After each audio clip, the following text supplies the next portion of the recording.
Hi, everybody. This is Dr. Tom Wright, and I'm going to talk to you about the Lipedema Standard of Care Guidelines. This is the first U.S. Standard of Care Guidelines. They are published in the last month in the journal Phlebology. The lead author is Dr. Karen Herbst, and this is a multidisciplinary multi-specialty committee that got together. It was sponsored by the NIH to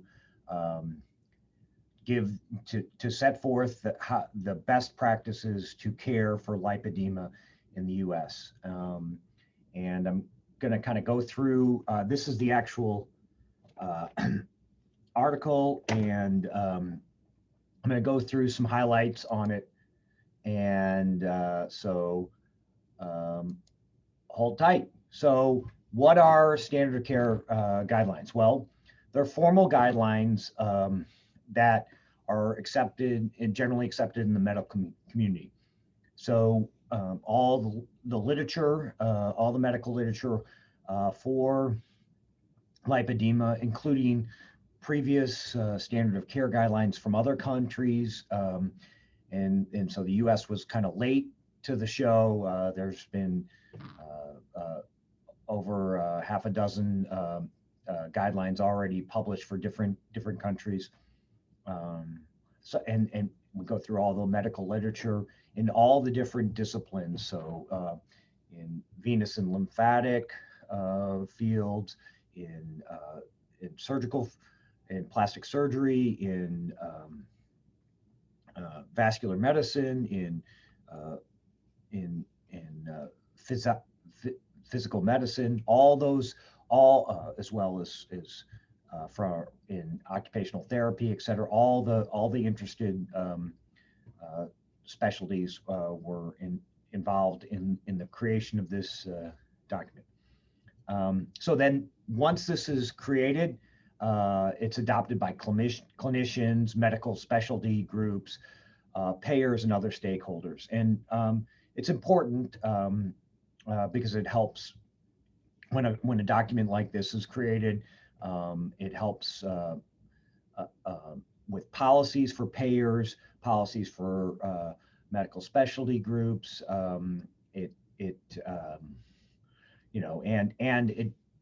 kind of helps codify all the knowledge that we have in that. One of the first things that the standard care guidelines recognizes is that there's barriers to treatment for women with lipedema in the U.S. The biggest barrier is lack of awareness. Lack of awareness in healthcare. The majority of physicians have no idea of this, what lipedema is or how to diagnose it, as well as and then other medical professionals like nurses and therapists, et cetera, also are not aware. A study out of UK showed like 90+% of primary care doctors did not recognize lipedema when a patient presented with symptoms with lipedema and symptoms consistent with lipedema to them. There's obviously stigma associated with this. People are very anything that deals with body size or image can be stigma producing, and yet and this can be very detrimental to people. Getting the lack of awareness and the stigma can really impair people from getting diagnosis and treatment for this. There's a lot of barriers also by the lipedema itself. It can be difficult for self-care, can affect mobility. There are multiple other complications that result from it, including orthopedic complications that further inhibit mobility, affects venous and lymphatic things, and progression of lymphatic disease, progression of venous disease. All these things can make treating lipedema difficult.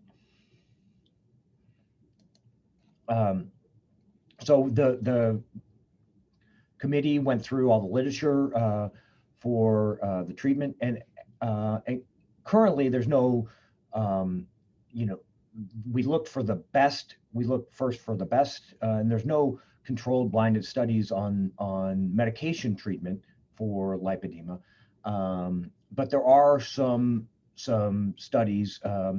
I've done one on diosmin, which is a supplement, which I have not yet published, but I know Dr. Herbst has some other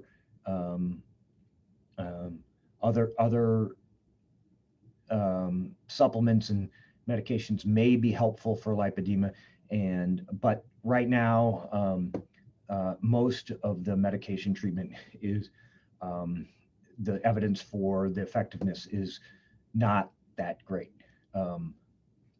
but we still have stuff we recommend. The committee reviewed how a proper diagnosis and evaluation for lipedema. So all potential lipedema people diagnosed should be assessed for lymphedema, other lipomatosis that can confound or confuse the diagnosis of lipedema, vein disease, and obesity should be safe for. This should not, all these things require an actual physical exam. And so it really, proper diagnosis really should not be over a phone or a Zoom call, but yet, and we go through this, what are required for proper diagnosis.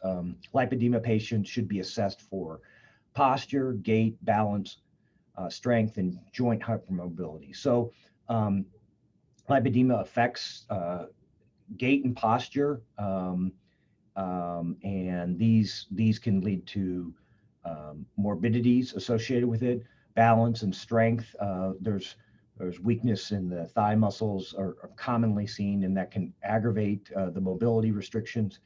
And then joint hypermobility. Of course, there's a high coexistence of hypermobile states, especially Ehlers-Danlos hypermobility with lipedema. And we don't fully understand what that's why that's so, but it should be looked for and assessed, and then if found, discussed. We reviewed the committee reviewed the conservative or non-surgical therapies, and such as compression, lifestyle changes such as diet emphasizing whole foods and lower refined carbohydrates, compression pumps, etc. These are considered. While we have recommendations and they are given for these treatments, there's not really strong evidence for their effectiveness at this time. Lipedema reduction surgery is currently the only available technique for removing abnormal lipedema tissue. There is a good bit of evidence for it improving mobility, improving pain, improving quality of life. And there are some studies from Vanderpass and et cetera that it does not appear to limit lymphatic function. And that is important because their lipedema ladies are at increased risk for lymphatic dysfunction and do have a higher prevalence of lymphatic dysfunction. And these studies, some of them have followed patients for up to 12 years, Baumgartner, et cetera. So got a little head. The diagnostic criteria for lipedema were reviewed, and these, we actually there are historical diagnosis and physical exam diagnosis, signs and symptoms, and then still emphasizing pain on touch, bruising, the nodulars, the cuff sign, and the negative stemmer sign. Though we do acknowledge in late stage lipedema, especially complicated by secondary lymphedema, the stemmer sign may be positive. And again, it can lead to reduced ambulation, gait abnormalities.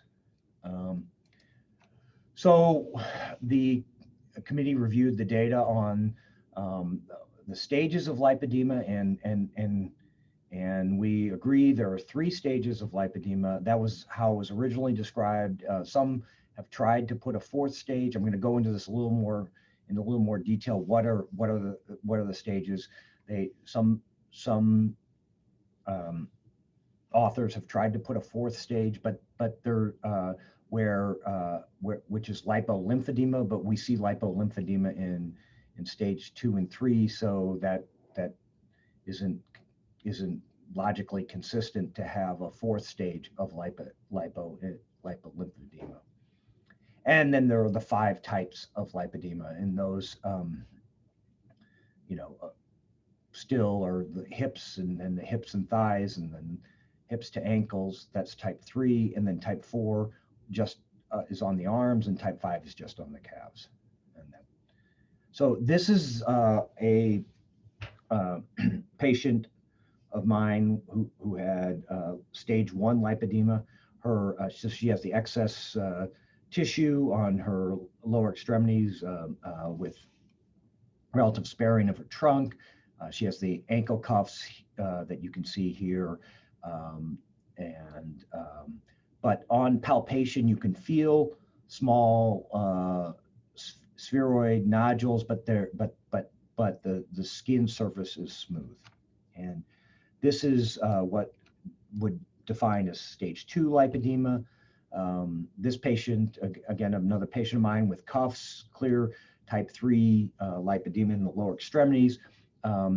She has, you can see denting or mattress changes in the skin on the thighs. The nodules are bigger, but she does not have lobules, so she is a classic type 3 stage 2 lipedema. And then this is a classic type 3 stage 3 lipedema, and this lady has lobules at the inner thigh and knee, and is